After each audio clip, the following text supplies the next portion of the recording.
Hello, in this short lecture I will talk about gravity. Gravity is a phenomenon in which bodies with mass and energy are attracted to each other. According to general relativity, gravity is a result of the curvature of space-time, and actually bodies with mass and or energy distort space and time.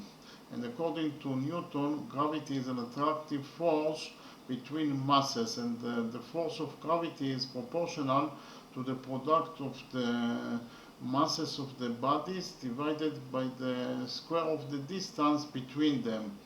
Another concept of gravity is that gravity is the weakest force of the four fundamental forces that are the strong force that binds the protons together in the nucleus of the atom, the electromagnetic force that explains how charged particles interact with each other, and the weak force that is responsible for the radioactive decay of atoms. Okay, thank you very much.